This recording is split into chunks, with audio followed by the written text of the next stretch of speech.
जय श्री राम मित्रों। आज की कहानी है नाम जप की महानता।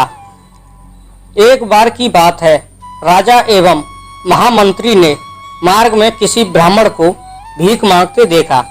राजा ने महामंत्री से पूछा, यह क्या है? महामंत्री ने तत्काल कहा, महाराज भूला हुआ है। राजा ने कहा, तो इस पंडित को रास्ते पर लाओ। महामंत्री ने कहा, आ जाएगा राजन, पर समय लगेगा, कृपया 3 माह की अवधि दीजिए। राजा ने स्वीकृति दे दी। शाम को महामंत्री ब्राह्मण के घर गया और ब्राह्मण से विद्वान होकर भीख मांगने का कारण पूछा। ब्राह्मण के बताने पर महामंत्री ने कहा, कल से प्रातः आप 4 बजे जाग जाएं और मेरे लिए 2 घंटे हरे कृष्ण कृष्ण कृष्ण हरे हरे, हरे राम राम राम हरे हरे नाम जाप करें।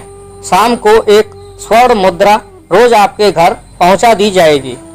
ब्राह्मण को पहले तो यह सुनकर आश्चर्य हुआ, किंतु मन ही मन सोचा कि ऐसा करने में क्या हर्ज है। जप करना स्वीकार कर लिया।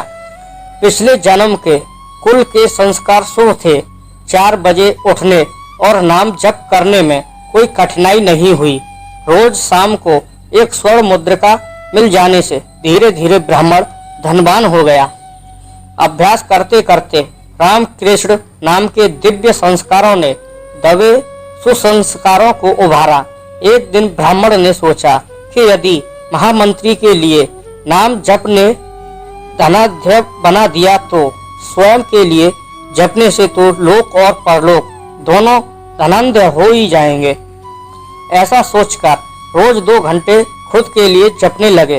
भगवान नाम की ऐसी कृपा हुई कि ब्राह्मण की कामनाएं खत्म होने लगी और एक दिन ब्राह्मण ने महामंत्री से कहा, आप कृपया सोने की मुद्रिका न भेजें, मैं अब केवल अपने लिए ही जप करूंगा।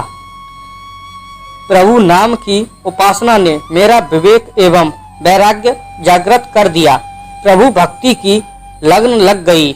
एक दिन ब्राह्मण ने पत्नी से कहा, ईश्वर कृपा से अपनी गरीबी दूर हो गई, सब ठीक हो गया। अब आप अनुमति दें तो मैं एकांत में रहकर नाम जप साधना करना चाहता हूँ। पत्नी साध्वी थी, अतः उसने स्वीकृति दे दी। अब ब्राह्मण देवता सतत प्रभु स्मरण में रंग गए। साधना फलने फूलने लगी। लोग दर्शनार्थ पधारने लगे। धीरे धीरे बात राजा तक पहुंची तो राजा भी एक दिन महामंत्री के साथ महात्मा के दर्शन करने पधारे। वापस लौटते समय राजा ने कहा, महात्मन, मैं भारत का राजा आपसे प्रार्थना करता हूँ, यदि आपको किसी चीज की जरूरत पड़े तो निसंकोच संदेश भिजवाइएगा, तत्काल मिलेगी। ब्राह्मण देवता मुस्कुराए और बोले, राजन, आपके पास ऐसा कुछ नहीं जिसकी मुझे जरूरत हो। हाँ, यदि आपको कुछ चाहिए तो मांगने में संकोच मत करना। महामंत्री ने कहा, राजन, आपने पहचाना इनको? ये वही ब्राह्मण है जो 3 माह पूर्व भीख मांग रहे थे। प्रभु नाम के जप ने एक भिखारी को सच्चा दाता बना दिया है। यह सुनकर राजा बड़े हैरान हुए। ये है नाम जप का प्रभाव जो भिखारी से सच्चा दाता बना दे।